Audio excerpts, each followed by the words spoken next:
Commissioners is the governing body of Clatsop County, all county service districts for which this body so acts, and as the Clatsop County Local Contract Review Board is now meeting in regular session. Please join me for the flag salute. The flag moved, you guys. Oh. I pledge allegiance to the flag of the United States of America, to the republic for which it stands, one nation, under God, indivisible, with liberty and justice for all. May I have the roll call, please? Commissioner Edwards, Commissioner Clement. Here. Commissioner Lee. Here. Here. Commissioner Thompson. Here. I'd look for a motion to approve the agenda as presented. So moved. We have Second. We have a motion and a second to approve the agenda. All those in favor? Aye. Aye. Aye. Opposed? Motion carries unanimously. We have some presentations tonight. Our first presentation tonight is the Clatsop Economic Development Resources. Welcome. Come on up. Have a seat. Actually, thank you very much. Appreciate the opportunity to give my annual update. Glad you're here. All right, so what I have here is, this is the annual update for Cedar and the Clatsop Community College Small Business Development Center. And I have the overview of Cedar, our mission being to deliver business-driven economic development services to create, grow, and retain Clatsop County businesses. Kevin? Yes. You have to identify yourself for the record. Oh, Kevin Leahy, Executive Director of Cedar and the Clatsop Community College Small Business Development Center. Do you also need my address? No. No, okay. So, thank you. Thank you, Tom. So this is a recap I'm showing of the Cedar's 2016 annual and our 2017 year-to-date results. So this is our Clatsop Community College Small Business Development Center, and we have met with 226 counseling clients. Our services are always free and confidential. With 1,748 counseling hours, we've met with 83 clients of 5 or more hours of advising. That's a benchmark number that the SBA looks at, and Business Oregon is one of our key funders. We've had 68 training events with 500 attendees, 109 jobs created, 89 jobs retained. Capital formation, that's helping businesses with access to capital, loans for their business, etc. 1,124,000. There's been 12 business starts, 51% women-owned businesses. This is the form that the client signs on the confidentiality when they come in to meet with us, and there's the different boxes to check, and that's where this number comes from. So 83 of the 226 clients we've met with are 51% or more women-owned businesses, and Hispanic businesses 21. I also want to mention that not on the recap, but we've recently brought on a new Latino advisor for our SBDC. His name is Herme Ochoa. He has a deep, rich banking background from Mexico City, and he's joined us over the last month. So please help us spread the word about that service that we provide to the Latino community.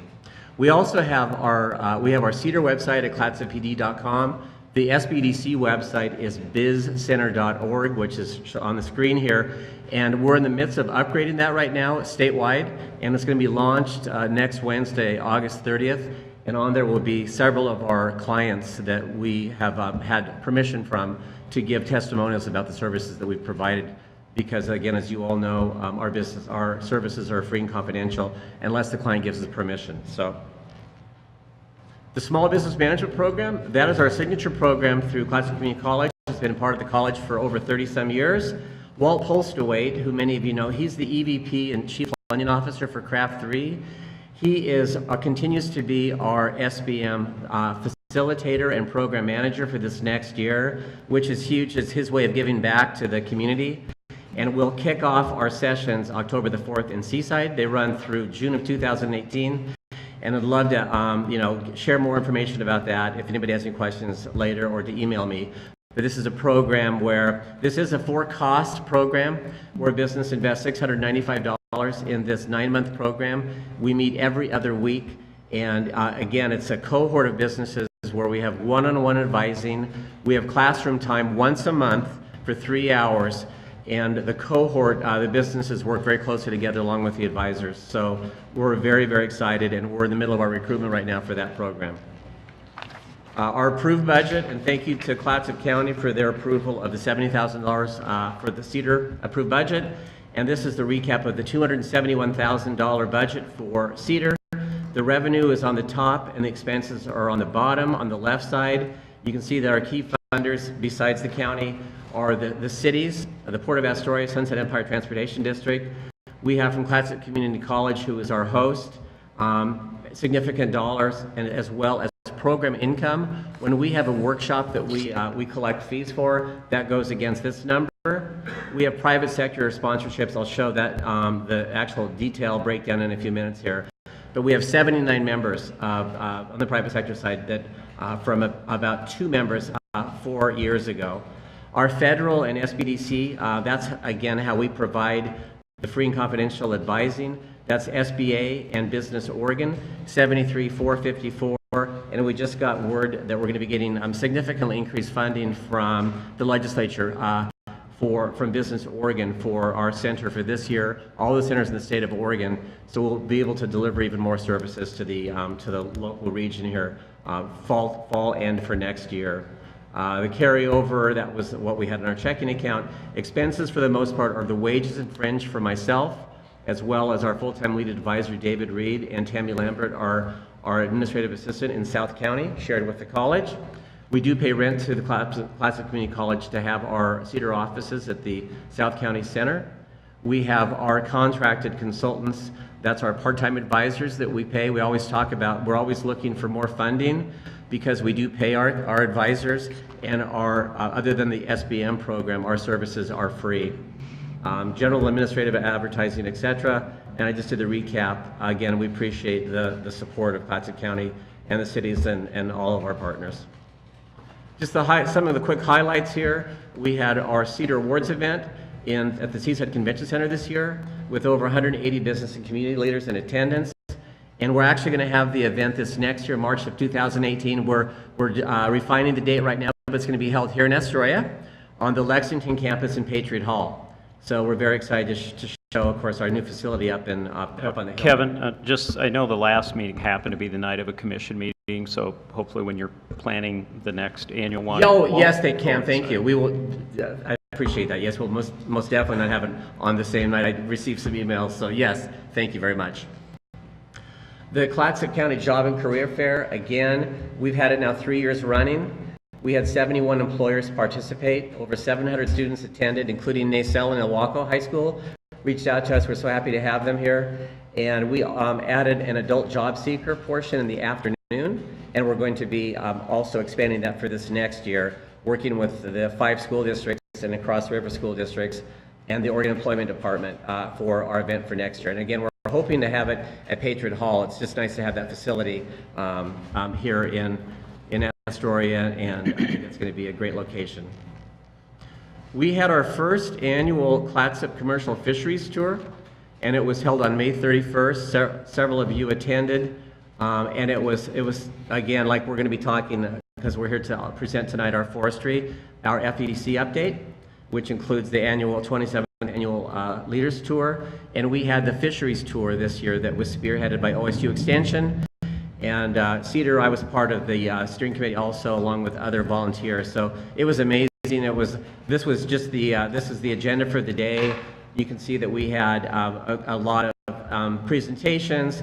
The importance, of course, of the fisheries industry in Clatsop County, over 20% of our economy.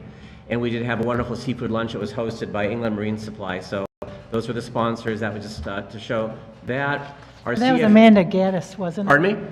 Amanda Gaddis that... Amanda Gladix was really thank you, Commissioner Sullivan. Amanda Gladix was really the core driver behind that. She and Lindsay Davis from OSU Extension getting that all planned out. Thank you.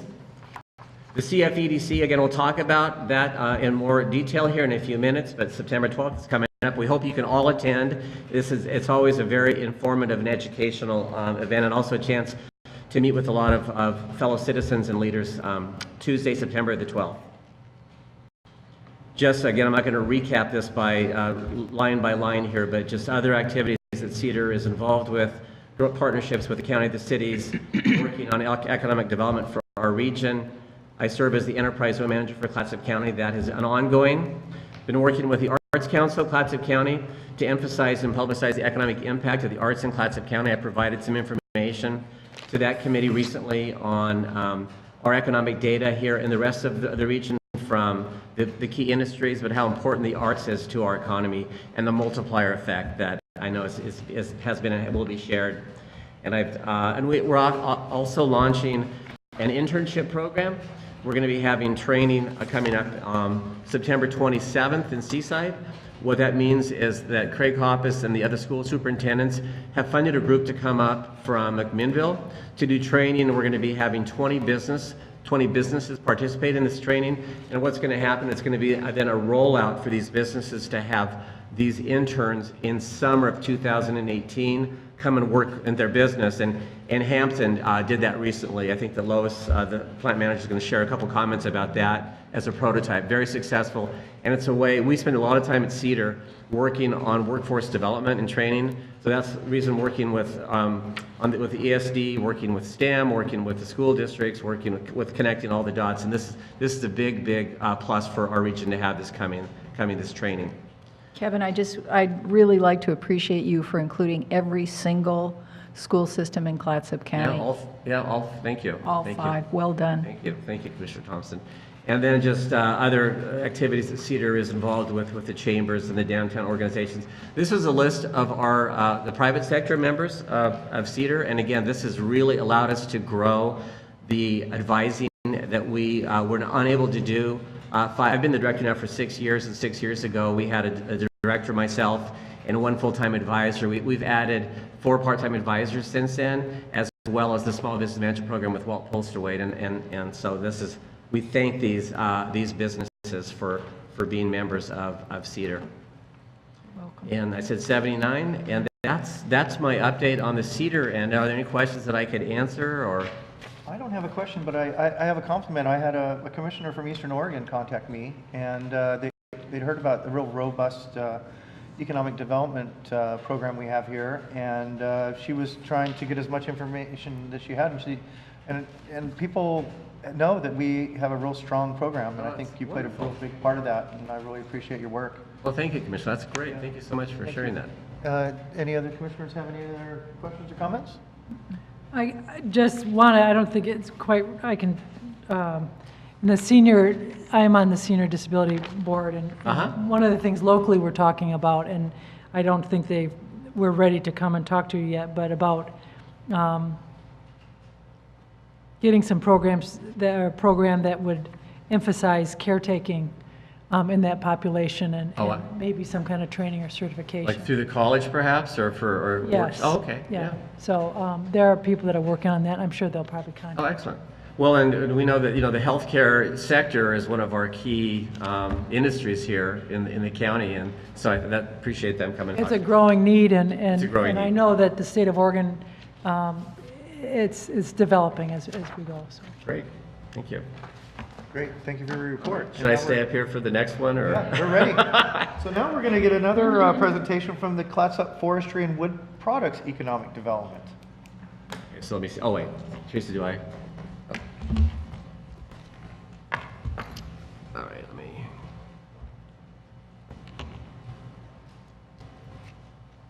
So, Lois, do you want to introduce yourself? My name's Lois Purdue. Let's move the mic. Get a microphone up there. I think How's we that, need closer? to enlarge.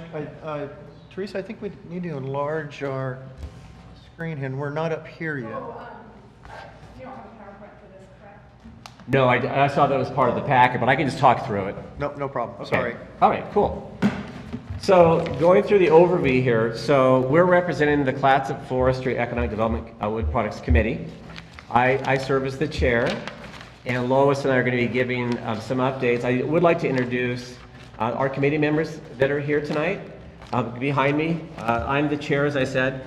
Tom Clark, maybe raise your hand or stand up when I introduce. Tom Clark, Lewis and Clark Timberlands, Greenwood Resources, the vice chair. Lindsay Davis, OSU Extension, our treasurer. Valerie Grant, OSU Extension, Forestry and Natural Resources, secretary. Commissioner Thompson is on the committee. We have Dan Goody, district forester for Oregon Department of Forestry.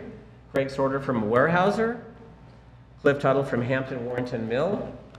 Lois introduced herself. Tom Scoggins from the Society of American Foresters. Did I miss anybody on the committee? Great. So our committee mission and goals is, I'll just kind of summarize the primary goals: to educate the community leaders and the public about the status and importance of the forest sector in the regional economy, and to stimulate economic planning efforts and economic development projects in the forest sector for the benefit of local communities. So on the commissioner packet, just a couple quick things here going through. Of course, the annual Leaders Tour invitation, you should have a copy of that. We also have copies here at the door. Everybody's welcome, all the citizens of the county. Just have to RSVP, phone 325-8573. We're going to be meeting in Seaside this year. We try to rotate around the county. We're going to be meeting at the North Coast Fellowship Church. They've graciously let us use their facility. We're going to have Katie Volke, the Executive Director of North Coast Land Conservancy, kicking it off along with myself and some others. And again, stream restoration and stream protection and forest management are the key topics this year. And it's open to the public also? It's open to the public, absolutely. As long as they RSVP? Yes, exactly, because there's the capacity. We had last year the largest attendance ever, and we reserved school buses this year from the Seaside School District. So yes, but please just go ahead, and as of yesterday, we have plenty of room. So call early and you'll get a spot. And it's also an opportunity to meet with other people, and we do provide the CFEDC committee, the employers, from fees that they pay into this. Lunch is provided at Camp 18. We're going to have a wonderful lunch at Camp 18, and if it's nice, we might even be sitting outside by the river. And they're also going to have the logging museum open that day for us to do self-guided tours. So the economic impact of this sector in Clatsop County, the forest sector jobs, this is information that I shared last year as well. 1,700 jobs, 12% of our employment, $111 million in annual payroll, with the average wage double the county average almost, and 30% of our county's economic base is tied to this sector. And there was an attachment that just had a breakdown from the Oregon Forest Resources Institute showing the fact that 94% of Clatsop County is forest land. I mean, no surprise, but it's just the importance of that and what it means physically also in our county. Also the breakdown of the ownership again, one of our key advantages here is that we have so much of we have private ownership. We also have Oregon Department of Forestry ownership, and we don't have much federal ownership of our forest lands, which has been very challenging in other parts of the state, like Coos County, for example. So again, to summarize, the large private ownership, 52%, state and other public, 32%, and small private, 16%. Some other things to share with the commissioners and with the audience. So in addition to the annual tour, we also work diligently, and I give Lindsay and the OSU Extension folks so much credit for this, kind of herding the cat, so to speak. We're at the Clatsop County Job and Career Fair, and Tom Clark also from Lewis and Clark Timberline. We have a major booth there every year. And we talk about the career opportunities in the forest and wood product sector. OSU Extension's also there, and OSU School of Forestry. So that's something that we work on together as a committee. I also wanted to share some tax revenue. I apologize, I'd given Teresa's kind of small print, but at the summary point, so from Oregon Department of Forestry, a letter dated July 26, 2017 to Cameron Moore from Ty Williams, Astoria Assistant District Forester, sharing the revenue projections for the Clatsop State Forest. And for fiscal year 2018, it's $20.2 million. And that $20.2 million, I just wanted to, again, you're all aware of this, but to me, it's such a key focus here with where those dollars go. We have $6.2 million that goes to our schools. 1.4 million goes to Clatsop Community College, Clatsop County Law Enforcement, our county roads, Clatsop County Port of Astoria, etc. So just to quickly recap the tax. And I also had in the packet for the commissioners the individual taxes that Lewis and Clark Timber paid in 2015. Again, it's a breakdown of the key categories of fire, government, health, law enforcement, road, transportation, and schools are the key categories here. So with that, Lois is going to give some updates. So I just thank you for your time tonight. My name's Lois Purdue. I'm the Hampton Mill plant manager. I've been their plant manager over there for about a year now, but I've worked for Hampton for close to 19 years. I joined the FEDC committee last year after attending one of the forestry tours because I thought it was a great way to get out and educate the public and the community about our working forests. I'm proud to work in a sustainable, environmentally sustainable industry, and we have a positive impact on this community. Jobs, we provide 145 year-round working class jobs that average over $23 an hour, contributes about $12 million to the community in just wages alone. Additionally, we spend about $52 million in log purchases and payments, contract loggers, log haulers, road crews, etc. Hampton prides themselves in being stewards and partnerships in the community. A lot of our employees do volunteer work. We donate time as well as funds in the community. We help in fundraisers. Employee appreciation is a big deal at Hampton, and we provide apprenticeships and education to our employees.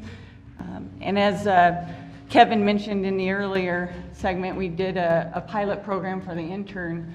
And what that is we're bringing in seniors, because they have to be 18 to work in our facilities, graduating seniors, and doing a 6-week program where we teach them about the business and get them ready to take on a full-time job themselves. You know, the soft skills, making sure you're there on time and not being afraid to learn new things. But at the same time, we're teaching about our business and the job opportunities we have within Hampton. Risks and challenges in the timber industry is always log supply issues. That's always a big one. And then skilled workforce. We've come to believe that the only way we're going to get skilled workforce is to grow our own, and that's why we provide the educational opportunities that we do within Hampton.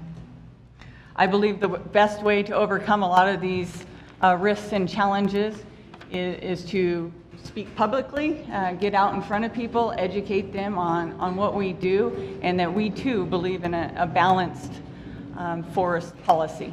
So, thank you. Great. Thank you. Questions or? Any questions or comments, commissioners? Can you talk a little bit more about the internship program? So this year, we didn't have as many people as we would like to that applied, but we did bring in two, one from Astoria and one from Warrenton, and they spent 6 weeks with us. Our employees dedicated their time. We introduced them to our industry. They spent a full week in orientation, safety orientation, and then we took them through each department. We took them to another sister mill down in Tillamook, and they got a tour there and see that operation. We took them to Portland and showed them the opportunities we have within our sales office and main office up there. We took them to the reload. They were able to train on different jobs, but more of it was an educational experience. Are they paid while they are interning? Yes, they were paid our entry-level wage the whole time they were interning. So they were gaining money to go to college or whatever they chose to do. But Now, when you say you found that it was best to grow your own, is this a program that you're offering through your facility and not through the high schools or the community college? So when I said it's best to grow our own, I was speaking in relationship to like mechanics and millwrights and electricians.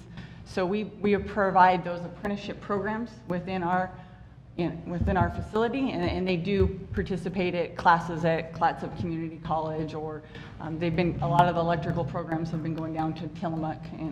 So if a young person or a person gets hired and they show ability to go into millwright work, that's something that you help guide them and get their education? Absolutely. Okay. We encourage it. And what's great with this internship program is the partnership with the college and with the high schools, with the private sector. This internship program is going to be employer-driven, not, others. So it's because they're there in the trenches. And I just said here on the internship goals that we're working on together. So what are the outcomes? Community building, leading to a pathway of economic development through industry engagement, make work visible within the community, learn application interview processes.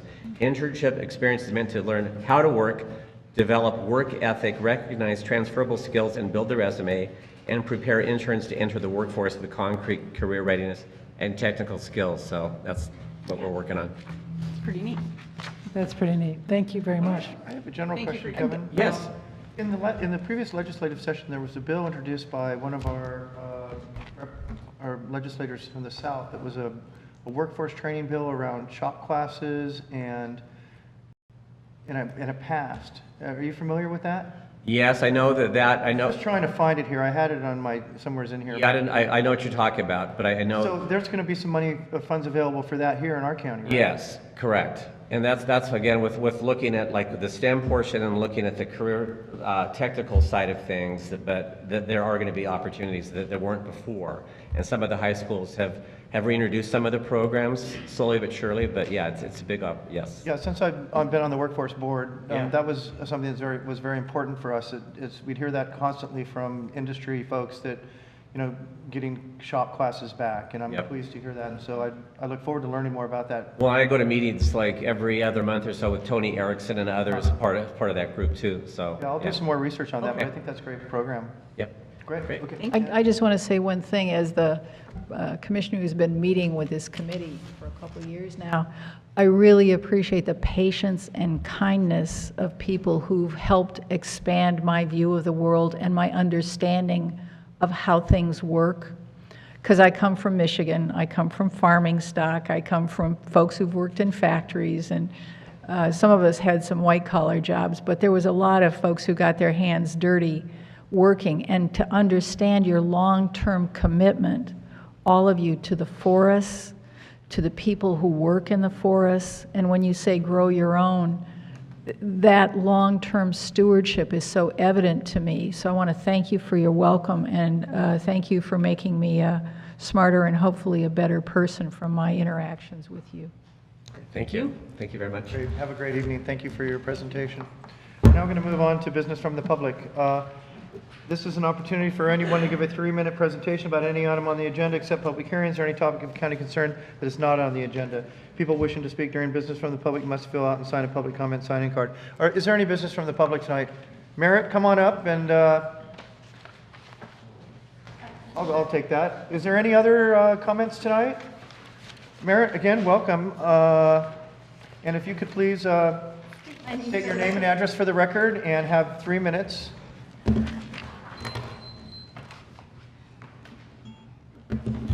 Hi, my name is Mary Eng, and I live at 1508 Exchange Avenue. That's the Owens Adair property, the former St. Mary's Hospital. I'd like to recap my housing talk from the county housing board, but more importantly, I would like to move on to the Confederate flag scandal at the Astoria Regatta. It's very difficult for me to do this, but I feel that my apology to the public has to be couched within the context of my own personal connection with the history of the American Revolution and with the history of the Confederacy. And all my life as a child, I grew up to feel ashamed of a Confederate ancestor on my grandma Helen Stevens' side. And that, in a sense, it should be irrelevant, but I believe that nothing really comes out of context of the personal. So for me, I was actually just trying to get to the co-op to buy some lunch when I filmed the Confederate flag. And in a sense, I wanted to apologize to anyone who was offended at my offense, because I was offended from a very personal reaction to that being something that I am very personally ashamed of because of this. I believe he was a great uncle of my grandmother. And so I was subjected to an immense amount of online bullying, some of which I deleted or tried to delete with YouTube comment thread. But for me, I want Clatsop County to be a safe haven for persons of all backgrounds, minorities, religious preferences, gender expression, and that flag, as so far as I know it, has been associated with hate crimes, such as lynchings that happened in the South, where I grew up in Nashville, Tennessee. There was a little boy lynched in my neighborhood. And in Portland, in my mom's childhood, there were crosses burned by the KKK. And I understand Astoria had an affiliation with the KKK that was ruthlessly fought out by good people who stood for equality of all human beings, equality of all human rights and civil rights. So for me, it was very personal that I interpreted the Confederate flag at the Astoria Regatta on the winning Sons of Beaches, which I support beach cleanup, but I understand that's a double entendre to refer to the misogynistic epithet of women as a female dog. And I just don't appreciate that flag. But I feel that my video was somewhat rude. I was sad it didn't get onto K2 News because I thought it really deserved some attention. I want to send a message of diversity and inclusion and support to anyone who might show up next year. And I'm a free speech defender. And we need to vacuum the Owens Adair and never bolt the windows ever again. Thank you. Thank you. Have a great evening. Thank you, Mary. Okay, our next item here is the consent calendar. Looking for a motion to approve the consent calendar. So move. Second. We have a motion and a second to approve the consent calendar. All those in favor? Aye. Aye. Opposed? Motion carries unanimously. Tonight, we have a public hearing. This is an issue we visited a little bit, and now we're moving to a public hearing. Transfer of mineral rights to the surface owner of property. Page 73. May I have the staff report? Good evening, Serpa. Good evening, Chair Lee and members of the board. Yes, I did bring this up to you at your July 12th meeting to set today for the public hearing.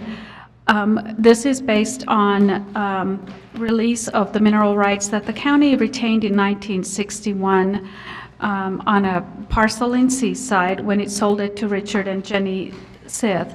And then subsequently, there's been several owners, and the property just exchanged hands, and the new owners want a clean title, so this is just a matter of housekeeping. We are following the Oregon Revised Statute 275.314 to 316, which sets out the procedure for this transfer, and we have noticed it in the newspaper of general circulation 4 times as required, and this does meet our county policy and the Oregon Revised Statute. So at this time, if there is anybody who would like to comment on this and transfer of the mineral rights to the surface owner, I would ask that they could speak now, and then your board can make a decision. Okay, thank you.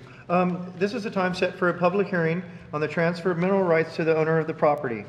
Is there any public testimony? Seeing no public testimony, there's no public testimony. There will be no staff response. I will now close the public hearing, and we will move to a discussion and possible motion. Is there any questions for staff from the commission? I just think that Tom Horning's reports read like a good novel. It's fascinating, just fascinating to read what he has to say about the geology of this area. So thanks for the good packet. Absolutely, I concur. They're a great asset for the community. Just the best. So, Mr. Chair, I move that the board approve the transfer of the mineral rights by adopting the resolution in order and authorize the chair to sign the quitclaim deed. Second. Yeah, Little I see typo. there's just a small typo here in the recommended motion. Unless you have a new Yeah, title. you've got that covered. We have a motion and a second to move that the board approve the transfer of the mineral rights by adopting the resolution in order and authorize the chair to sign the quitclaim deed. Seeing no further deliberations, all those in favor? Aye. Aye. Opposed? Motion carries unanimously. Okay, now we're going to move on to a notice of county land sale, page 85. Serpa, you're up again. Yes. May I have the staff report, please? Thank you, Chair. From time to time, according to our property management policy, we bring to you properties that we would like to, that have been deemed surplus and we would like to put up for auction. And this evening, I'm bringing to you 4 different parcels, 2 that are off of Highway 26 that have very restricted possible future uses, that have 2 manufactured homes on them that are vacant and in various state of disrepair. Also, we have some tax lots in Astoria in a slide area that are most likely best value for the adjoining property owners. And then we have several tax lots in the city of Warrenton that have been deemed not to be wetlands that could be possible buildable properties. So we are here tonight to bring this information to you and to ask you to set the auction for Tuesday, September 19th, if you approve, and also to set the minimum bids as presented or as amended. It's interesting how that sale 17-31 is a real estate market value is 143 and we're minimum bidding at 250. Yes, county has owned these parcels for quite a long time, and so they have not been reappraised during the reappraisal cycles because they are non-assessable, so it's not really prudent to go and spend time on those. And the minimum bid for that was looked upon possible home sites that could go there and then minusing the development cost, and so that's how we set the minimum bid for that one. Oh, great. Well, it sounds like you're got that going, figured out there. Looking for a motion. Yep. Mr. Chair, I move to adopt the resolution and order as presented, approving the minimum bids, setting sale date, and authorizing the chair to sign. We have a motion, a second, to adopt the resolution and order as presenting approving the minimum bid, setting sale date, and authorizing the chair to sign. Is there any further deliberations? All those in favor? Aye. Aye. Opposed? Motion carries unanimously. Thank you. Thank you. Now we're going to move on to 2017-19 intergovernmental agreement with Oregon Department of Education, Youth Development Division, page 97. Greg, good evening. May I have the Chair Lee please? and rest of the commissioners, I think this is the last IGA that we'll be coming to the board regarding. It seems like it's been one after another. This is the IGA that the county has with the Department of Education, Youth Development Division. They have for many, many years used to come through the Commission on Children and Families, provide money to counties for juvenile crime prevention. Historically, some of you are probably aware the county juvenile department has for a number of years implemented the CADDY mentoring program with the use of some of these funds.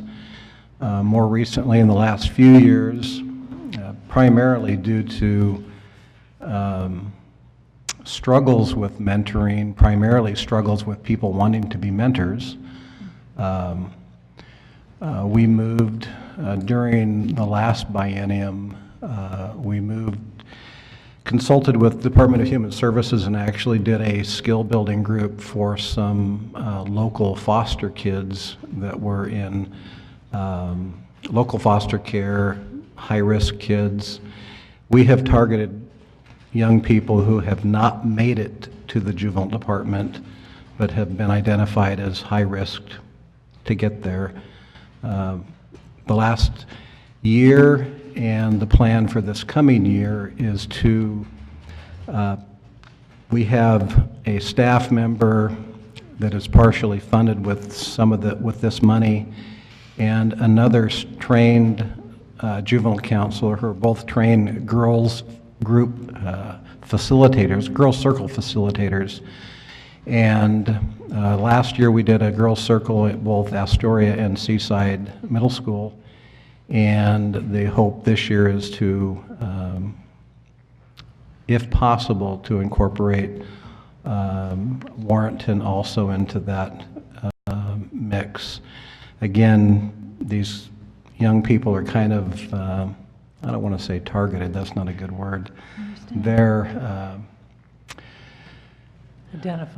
identified by primarily the school counselors, school vice principal, those people that most of us know for many years have said, I can tell you some of the kids that may not have had contact with the police yet, but are high risk to end up there. So anyway, that's what we continue to hope to do is to facilitate the Girls Circle group at the middle schools.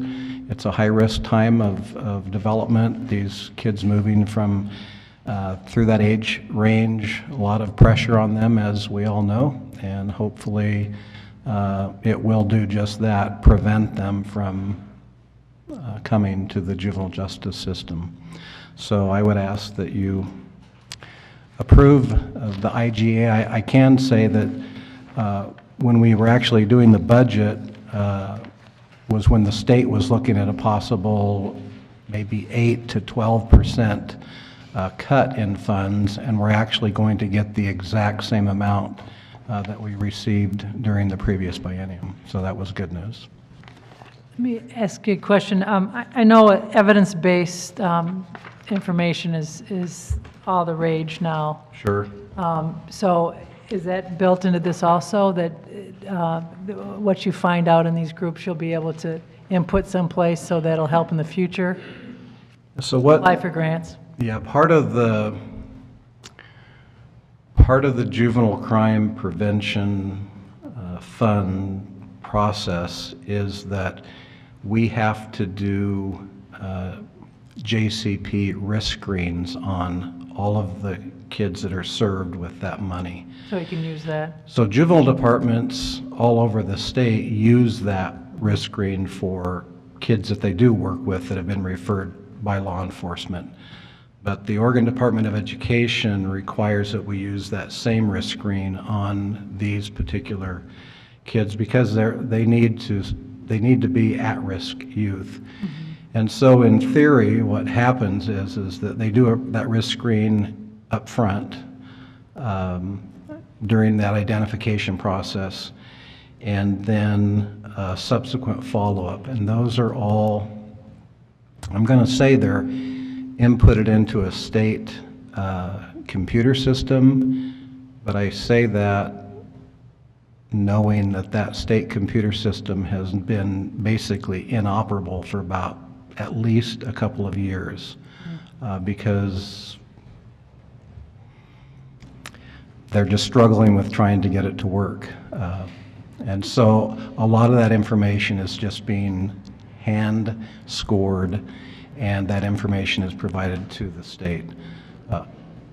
Hopefully, when that system works better, they will be able to better look at those kids that receive services and look at subsequent referrals to the juvenile justice system and do some evaluation that way. But as far as the program itself, if you want to look at the One Circle Foundation on the web, there's a lot of information about both the Girls Circle program. They also do a Boys Council program also that we haven't had the opportunity to implement, but not sure if that answers your question. No, that helps. That helps. I was talking to a friend who had written a book, and it's a great book. It's for postnatal care, and she said it's really difficult to implement it in some ways if you don't have evidence-based data. So how do you get that? It's a matter of starting to get that. And it sounds like you've already. Yeah, most of the requirements are that you use evidence-based programs, which the Girls Circle program is, or at least use evidence-based techniques, practices that are being developed in other disciplines. But counties have the freedom. There are some counties who do use this money to work with kids who are referred to the department after they've already had the police contact. We're kind of trying to do some actually more prevention with the money that we receive instead of waiting until that time. So. Well, thanks for all your hard work. Yeah, thank you.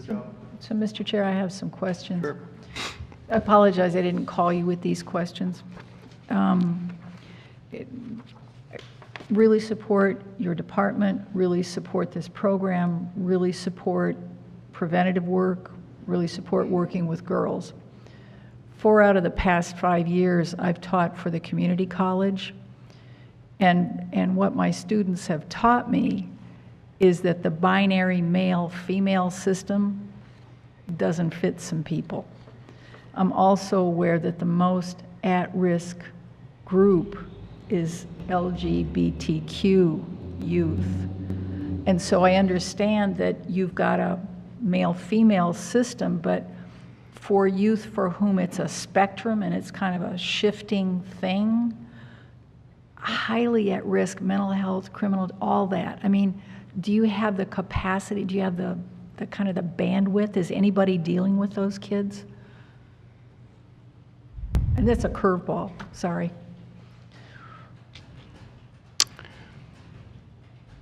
I don't know for sure is anybody dealing with those kids in what capacity? Well, I know, it's a like- general question. I don't want to put you on the spot, so like at the- but I like read at the this and I local thought, school level, or? like anywhere, because these are I went to Penwar, and one of my colleagues at breakfast handed me all this literature on the rate of risk of the LGBTQ youth. And so it's fresh in my mind, not only from my experience, but also from research. And so I'm thinking to myself, well, okay, this is great, and what about those other youth who don't fit neatly into those two boxes? Yeah, it's a good question. I don't know. I mean, I would imagine population-wise, maybe some of the larger counties are maybe narrowing down Yeah. that sort of service or services, or trying to reach a particular population. Again, I apologize. I should have No, come I- up with the question beforehand to give you a chance to think about it, because I just, it's just such a fragile population, just such a vulnerable group of youth. And what you're doing in this program is great. I'm all for it. I want to be clear about that. Thank you. You're welcome. Any other comments or questions? Thank you, Greg. Have a great Thank you. We're now going to move on to the purchase of two. Wait, we have to, Wait a minute. I move to approve the Sorry. 2017-2019 Intergovernmental Agreement Number 11087 with the Oregon Department of Education Youth Development Division for the Juvenile Crime Prevention Funding, and authorize the county manager to sign any subsequent amendments. Second. We have a motion and a second to approve the 2017-19 intergovernmental agreement number 11087 with the Oregon Department of Education Youth Development Division for the Juvenile Crime Prevention Funding, and authorize the county manager to sign any subsequent amendments. Seeing no further deliberations, all those in favor? Aye. Aye. Opposed? Motion carries unanimously. Thank you. Thank you. Now we're going to move on to the purchase of two 2018 Peterbilt dump trucks. May I have the staff report, please? Good evening. Hi, I'm Teresa Coop from Public Works, and Ted was called away on an emergency, so I'm going to try to represent him as best as I can. So what we are asking is to purchase two 2018 Peterbilt dump trucks. This purchase was budgeted at $280,000, and the cost of these dump trucks is $252,132. We used Oregon State Cooperative Purchasing Agreements and compared various trucks. Our fleet is made up of Kenworth and Peterbilt, so we chose the less expensive of the two, which is the Peterbilt.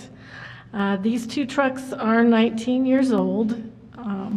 They've already had engine rebuilds and transmission replacements once. So we would either need to rebuild them again or trade them in for new. And we decided that the most cost-effective at this point would be to trade them in for new, because they are costing a lot in maintenance costs at this point.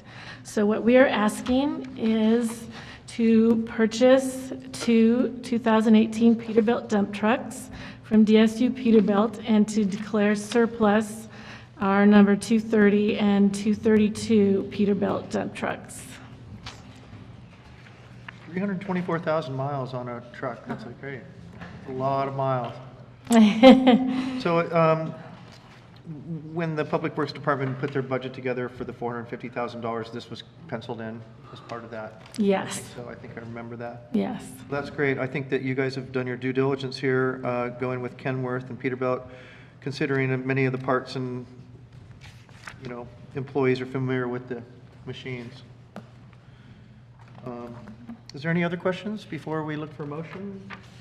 No, I was so happy to learn what a doghouse was, though, this afternoon. That was a good question. We laughed about that. We didn't know either. It's on page 151 of the thing. It's a dog, it's a little thing in the back that houses the part that lifts up the dump truck part of it. They call it a doghouse. So since we're buying new, what's the life expectancy on this vehicle? Well, the two that we are selling are 19 years old, so we do figure about 20 years. If we do some rebuilding on them, we can get 20 years out of them. Thank you. Just great. If there's no further questions, I'll look for a motion. So, Mr. Chair, I move to approve the purchase of the 2018 Peterbilt dump trucks from DSU Peterbilt and to declare surplus number 230 and number 232 Peterbilt dump trucks. Second. We have a motion and a second to approve the purchase of the two 2018 Peterbilt dump trucks from DSU Peterbilt and declare surplus number 230 and number 232 Peterbilt dump trucks. Can I ask a question I hadn't thought of before? Further deliberations, go right ahead. What happens when you declare them surplus to the ones that we're getting rid of? What happens? What's the precedent? Yeah, so we actually will be selling these, and we sell them online through a surplus equipment auction. And then that funding goes back into the budget for vehicles? Is that how that works? Well, not exactly. So we budget exactly the amount we need and the equipment replacements each year for what we're going to purchase. So, but yes, that money will go back into the road fund, and it will be, used next year. Thank you. Do you know where Peterbilts are built now? I don't. So they used to be built, didn't they used to build them in Portland? I think so. So, oh yeah, here we go. North Lagoon Avenue in Portland. So apparently they still are. Well, that's great. We keep it local. That's right.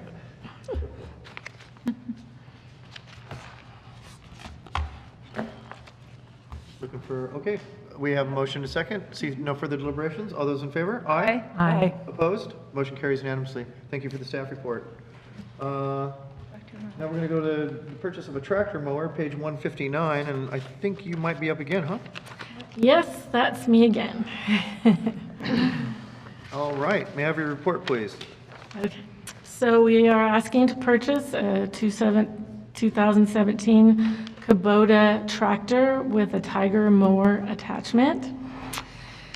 These are the piece of equipment that you see mowing and chopping on the sides of the road.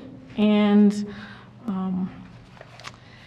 so this is 15 years old. We don't get quite as many years out of these because they have a lot of moving parts, and they require a lot of maintenance, and they do wear out.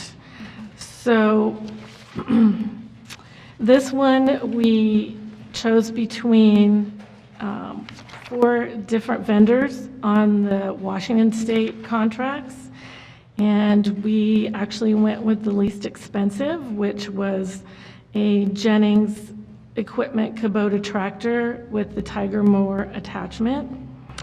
And we also will be trading in our current case tractor as part of this deal. So the bottom line will be $110,960.28, and we had budgeted $150,000. So this ended up being a pretty good deal. So What we're asking is to purchase the Kubota tractor from Jennings Equipment and the Tiger mowing attachment from Case Power and Equipment, and declare surplus our number 253 Case tractor mower.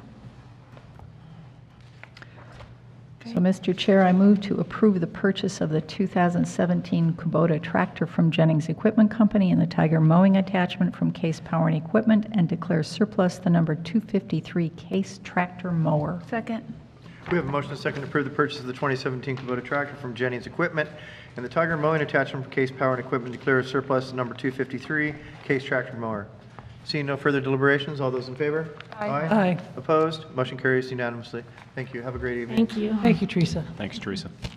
All right, now Commissioner reports. Commissioner Thompson. The Association of Oregon Counties, the Legislative Committee, had a retreat. I've got a legislative summary, if anybody, 74-page legislative summary, if anybody's curious about that. The takeaway for me was we talked about what were the priorities of everybody there, because in the phrase of somebody, we do the heavy lifting for the Leg Committee. Housing was the number one thing. And so I talked to Mike MacArthur the next day, and he said staff had kicked it around and they want to have a housing summit. So we talked about how to include the governor's assistant, the executive branch with the Oregon Housing and Community Development, and legislative leaders from both sides to come to such a housing summit with the Association of Oregon Counties people, but with AOC staff follow-up, because otherwise it doesn't mean much, right? Because if we don't have follow-up for initiatives. So that, I hope, is in process now, and that's the biggest deal. Great. Commissioner Sullivan. Hi. I sent a letter on the 10th of August to Senator Merkley's office, Senator Wyden's office, and Congresswoman Bonamici's office, asking for support of the ODF grant request for the Oregon Department of Fishery and to the U.S. Fish and Wildlife Service. They're in the process of requesting monies to start exploring a habitat conservation plan, and it's going to be many years and over 3 processes, and it's going to involve a lot of money, and so this is the first leg of it. And so while they were happy to get this letter, and I have copies I can give them to people, apparently it sounds like the decision has been made, and we are just waiting to hear what will happen. So I don't know, other than introducing my request for this, if it's done anything, but it was in process, and I did it, so here it is.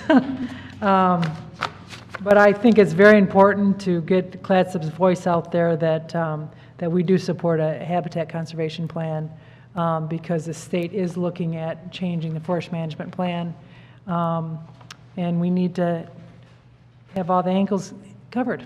So the other thing is I spent several phone calls with Lieutenant Kristen Hanthorn on what was on the consent calendar for the Justice Reinvestment Program on the pretrial release, which I learned a lot on that, and I hope that we'll be successful in that grant also.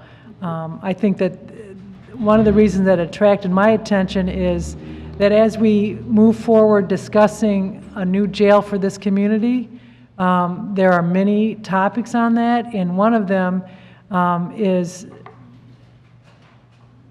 I'm just learning the language here, but if we can prevent people from going to jail in the first place, in the long run, that's going to save us money. So how do we do that? How do we support those programs? And the pretrial program is one of them. The step-down program, downward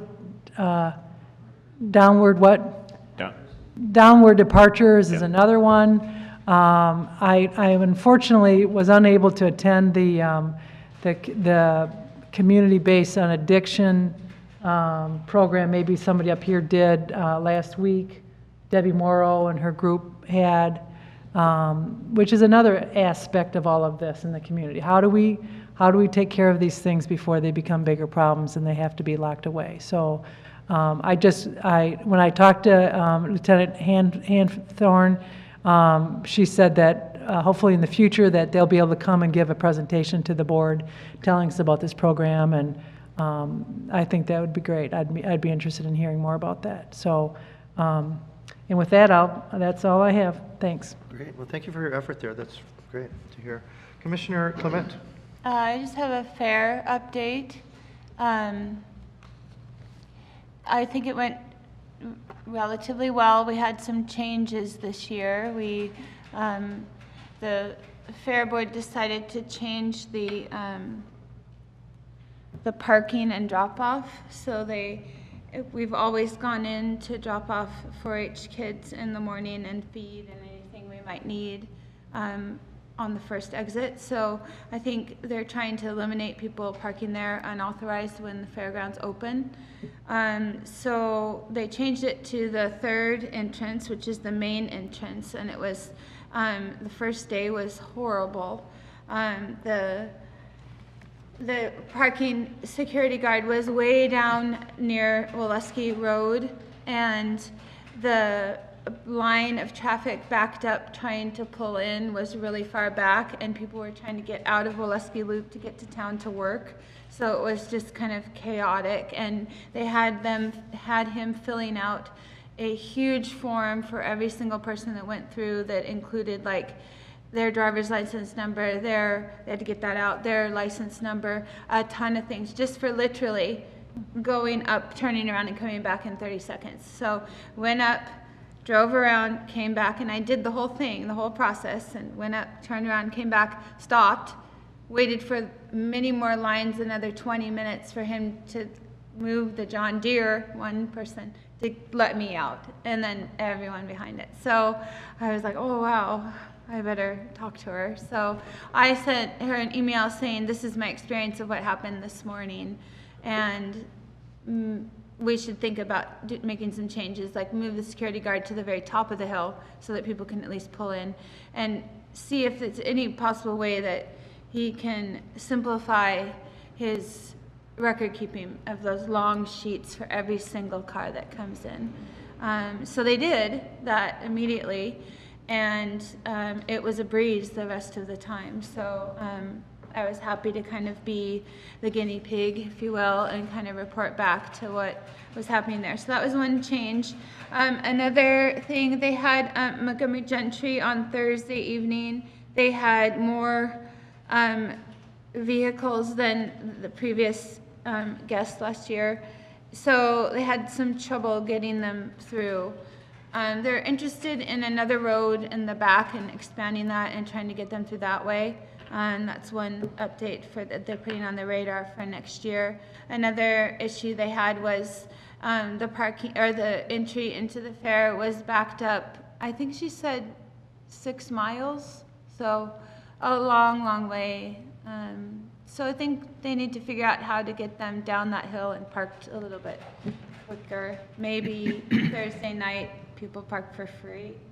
I don't know, but something that alleviates that. Other than that, I think it was a wonderful decision to not move the carnival up next to the barns, and I think they'll probably continue to see a lot of input from the public if they do continue to try to put it up there. I'm sure it's going to be on the agenda again, but I think it was a very smart decision. And overall, the auction was at 4 p.m. instead of 6 p.m. I think it was less attended, a lot less people at 4 than 6. Now, that could just be this year the auction just wasn't well attended, or it could be because it was at 4. But hopefully they'll send out a little questionnaire this year like they did last year that asked, did you like the auction at 4, or would you prefer it at 6? Or how long did the auction go on for?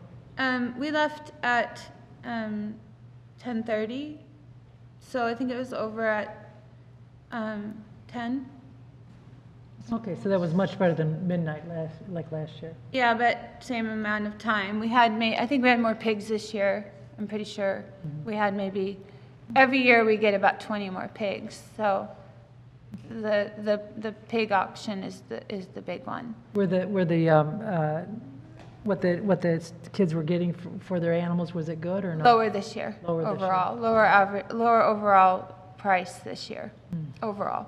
I mean, there's always the kid that gets the $11 a pound for the lamb. And then there's always that. But I think overall the price was just a bit lower. And a lot of people left early. So the kids at the end of the auction are just begging for a sale.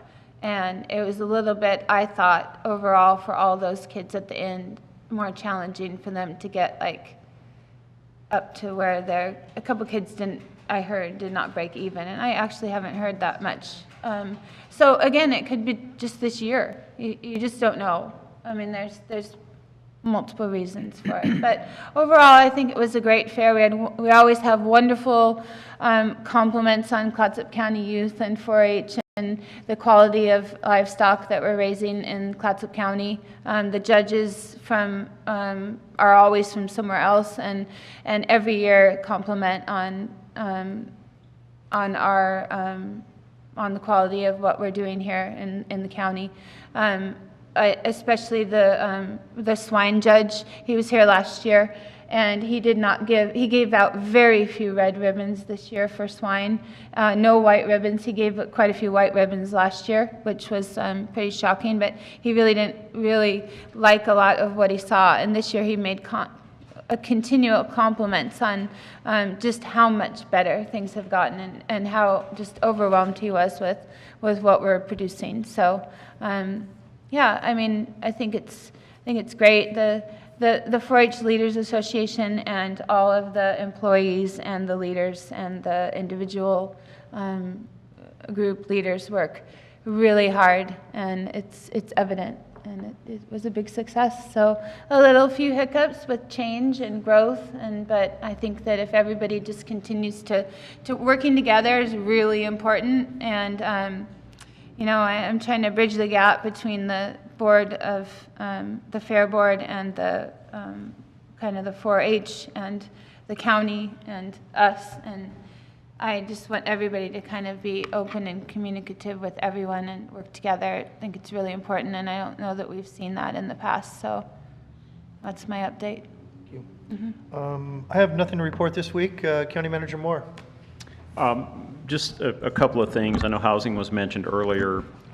Last week, I did circulate an MOU to the cities of Astoria, Warrenton, Gerhardt, Seaside, and Cannon Beach to move forward on this housing study that we've been discussing. Obviously, we'll be bringing that to you as well in an upcoming meeting.